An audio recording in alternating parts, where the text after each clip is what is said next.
Des discussions, celles entre Mauritaniens et Portugais, aujourd'hui à Nouakchott, les premières au ministère des Affaires étrangères, de la coopération des Mauritaniens de l'extérieur, et les secondes au ministère des Pêches et de l'économie maritime. Et tout cela, c'était aujourd'hui. Un lancement, celui de l'intégration de la deuxième dose du vaccin anti-rougeole dans le programme national de vaccination. C'était aujourd'hui sous la supervision du ministre de la Santé. Une visite s'est effectuée aujourd'hui au Gorgol par le ministre de l'Hydraulique et de l'Assainissement, précisément pour la deuxième phase du projet Aftout Chergui. C'était aujourd'hui.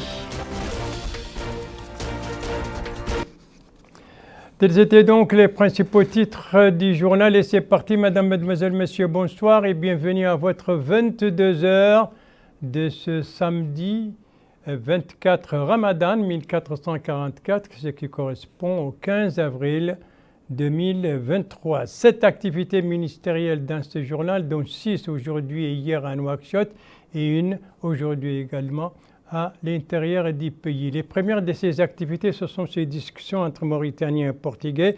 Vous voyez ici les images, ce sont les premières donc, les premières des discussions qui se sont déroulées aujourd'hui au ministère des Affaires étrangères et de la coopération des Mauritaniens de l'extérieur entre les ministres et son collègue portugais. C'était l'occasion pour les deux ministres de passer en revue les différents aspects de la coopération entre les deux pays amis et les moyens de renforcer et de développer cette même coopération, tout comme ils ont également abordé les questions d'intérêt commun aux deux pays.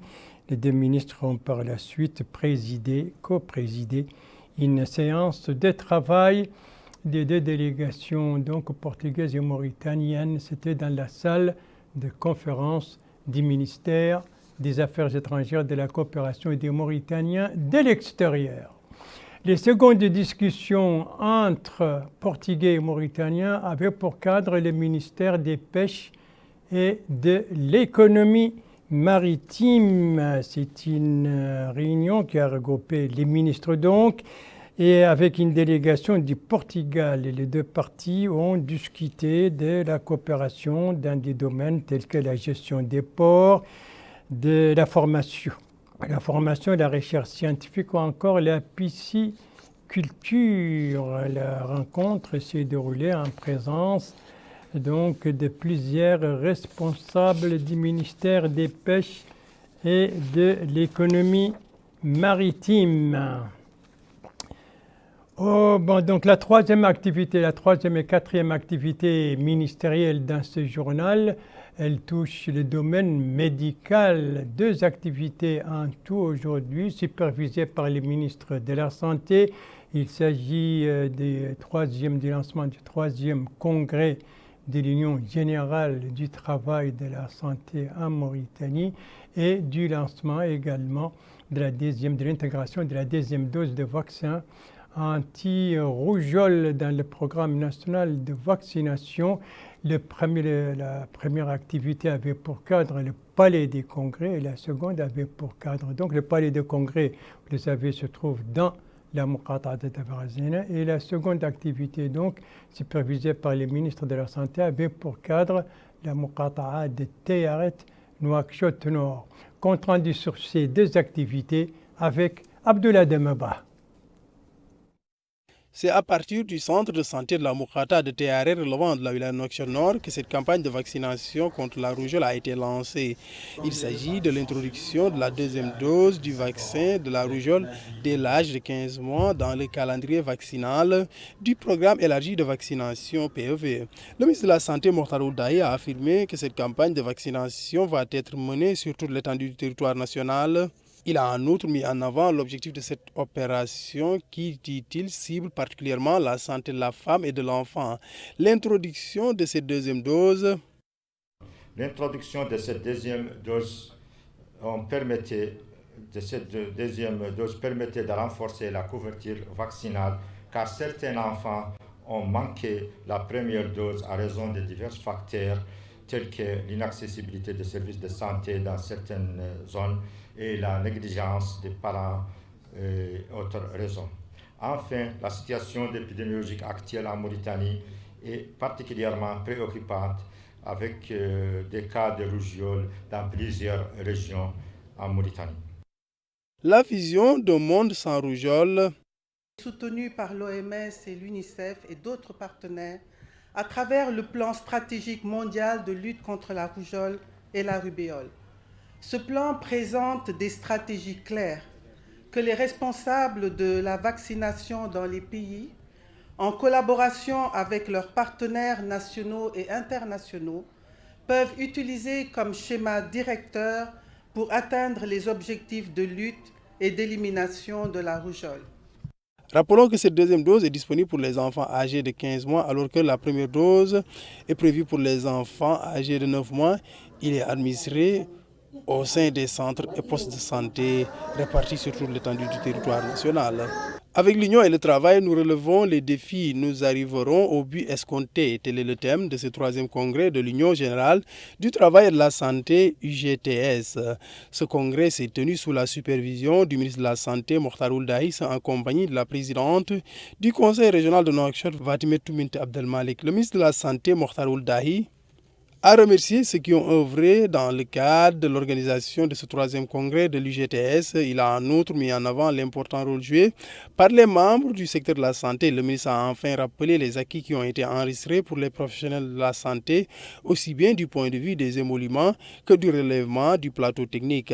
Plusieurs autres responsables se sont par ailleurs exprimés, dont la présidente du conseil régional de Nouakchott, le secrétaire général de cette centrale syndicale et le président de l'UGTS. Ils ont tour à tour salué le rôle joué par les professionnels de la santé. Les responsables de ces centrales syndicales ont aussi exprimé des remerciements à l'endroit de la présidente du conseil régional de Nouakchott pour l'appui apporté aux membres de cette structure professionnelle.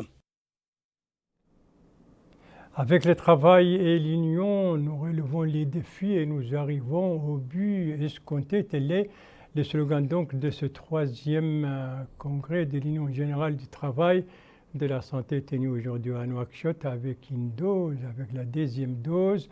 Nous arrivons à bout de la rougeole. C'est donc le slogan de la campagne, donc du lancement de la campagne en faveur de cette deuxième dose. Deux activités donc dans le domaine médical tenues aujourd'hui à Nouakchott et supervisées par le ministre de la Santé. Son collègue de l'Habitat, de l'urbanisme et de l'aménagement du territoire était lui en visite d'information aujourd'hui dans la Muqata'a de Toujounine. Compte rendu sur cette visite et là où s'est rendu le ministre avec Mohamed Khattat. Il s'agit d'une visite d'inspection et d'information du ministre de l'Habitat et de l'Aménagement du territoire pour s'enquérir de l'état des aménagements en cours au niveau du secteur 22 de la Muqata'a de Toujounine et des installations des services qui y sont mises en œuvre. Ici, le ministre s'est arrêté sur le chantier de construction du centre hospitalier, écoutant des explications techniques détaillées sur l'évolution du chantier qui sera achevé et remis dans les délais. De même qu'il a visité 5 écoles dont les travaux ont atteint le stade final, ainsi qu'un commissariat de police dont la construction a été réalisée, en plus de magasins pour la distribution des produits de denrées alimentaires subventionnés. L'occasion pour la responsable de l'ADU, l'Agence de développement urbain, de rappeler que le secteur 22 est une nouvelle zone d'habitation où les chantiers de construction ont débuté l'année dernière et se poursuivent dans le but de résoudre le problème des poches anarchiques communément appelées les gazras dans la capitale Nouakchott. Et cela suite aux instructions du président de la République, M. Mohamed Ould Cheikh Al-Qazouani, qui a ordonné la réhabilitation de ce secteur et les équipements de services qui doivent y être mis en place.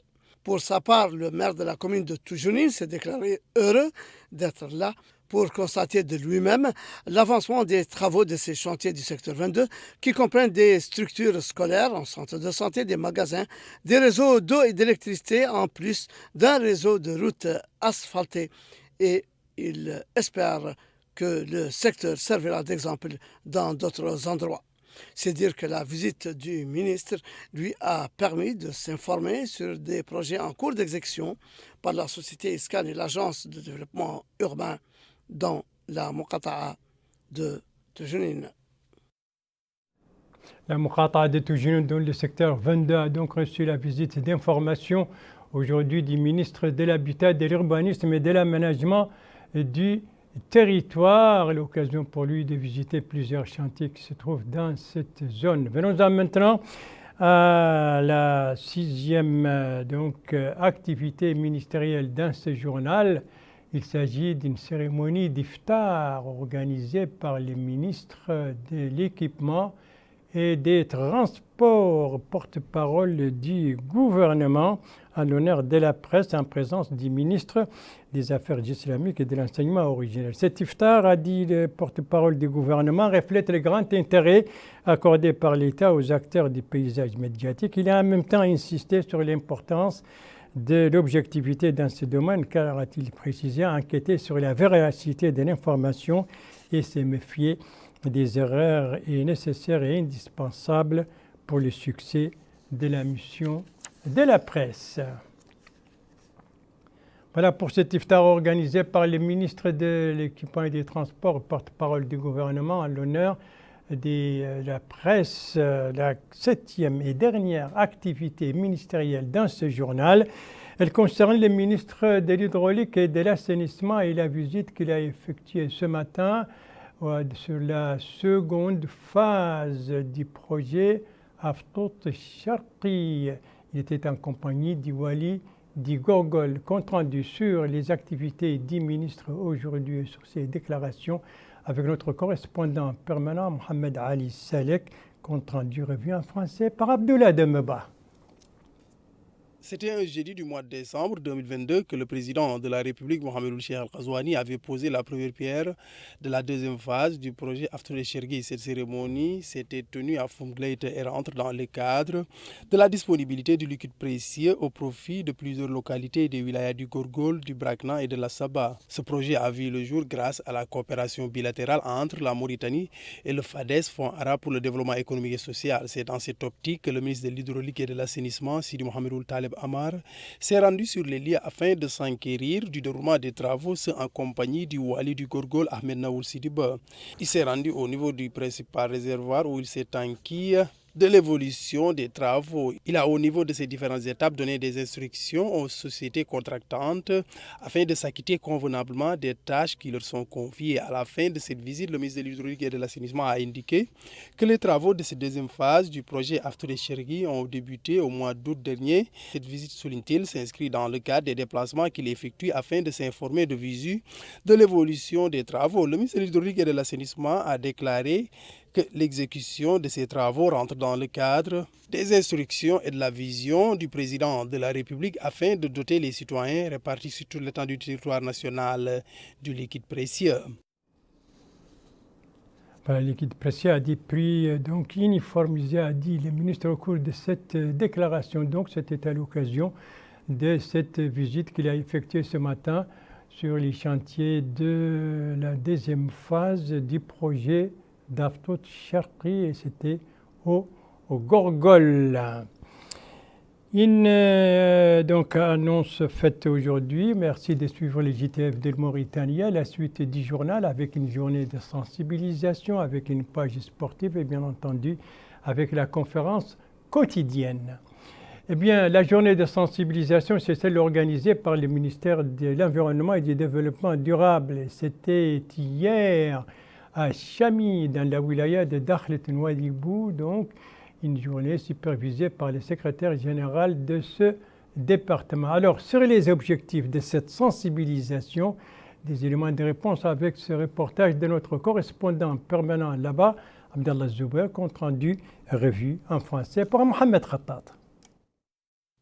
Sensibiliser les citoyens et les utilisateurs aux dangers des produits chimiques utilisés dans l'exploitation de leur paillage traditionnel. Tel est le sens de cette campagne lancée ici à Chami par le ministère de l'Environnement et du Développement durable, dont le secrétaire général, M. Moulay Ibrahim, a précisé à l'ouverture de l'atelier que les produits chimiques utilisés dans le domaine de leur paillage traditionnel peuvent provoquer des malformations congénitales, appelant tout le monde à se méfier de ces matières dangereuses. Il a également également appelé les entreprises opérant dans le domaine minier à faire preuve de la plus grande prudence et à ne pas exposer les citoyens à des risques dont la plupart ne sont pas conscientes d'eux, à préserver l'environnement et à respecter les conditions stipulées dans les cahiers de charges et les livres d'engagement. Pour sa part, le wali de Dakhlet Nouadhibou, M. Mahiul Hamid, a souligné l'importance de cette campagne de sensibilisation et la nécessité de respecter les conditions de sécurité dans l'utilisation des produits chimiques utilisés dans le domaine de l'orpaillage traditionnel afin d'assurer la vie humaine et la propreté de l'environnement, ajoutant que les autorités administratives ne ménageront aucun effort pour faire de cette campagne un succès. De son côté, le maire de la municipalité de Chami, l'imam Ould Sidi, a appelé à la mise en place d'un fonds pour aider les personnes touchées par l'utilisation de ces substances toxiques, soulignant l'importance de cette campagne. Les participants à l'atelier ont suivi des présentations sur le sujet, faites tour à tour par le directeur général adjoint de la société Ma'aden, M. Mohamed Yahya Ould Ahmed Qawi, et la directrice de l'évaluation et du contrôle environnementaux au département de l'environnement et du développement durable, Mme Khadija Mintassine, au cours desquels ils ont souligné la nécessité de respecter les systèmes de sécurité afin que les citoyens ne soient pas lésés, sachant que le département continue de mettre en œuvre une politique stricte pour contribuer à la protection des personnes et de l'environnement contre les dangers des produits chimiques. Les interventions des participants, y compris des prospecteurs, des entreprises et des organisations de la société civile, ont convenu de l'importance de la campagne et de la nécessité de la suivre jusqu'à ce qu'elle atteigne ses objectifs. Par la suite, la délégation a visité la société Ma'aden Mauritanie, où elle a écouté des explications détaillées sur sa mission, avant de se rendre dans d'autres entreprises de catégorie F, s'informant sur le degré de respect des normes de sécurité. Sensibiliser donc sur les risques environnementaux et sanitaires liés à l'utilisation des produits chimiques dans l'orpaillage. Tel était l'objectif de cette journée organisée hier à Chami par le ministère de l'Environnement et du Développement durable. Retour à Nouakchott qui a vécu aujourd'hui à l'ère du lancement du projet de féminisation du sport. C'était lors d'une cérémonie organisée par le ministère de la Culture, de la Jeunesse, des Sports et des Relations avec le Parlement et le club Marie pour les judo. C'était aujourd'hui à Nouakchott, Abdoul Ademeba. Ce projet d'appui à la féminisation du sport en Mauritanie est financé par la Conféses.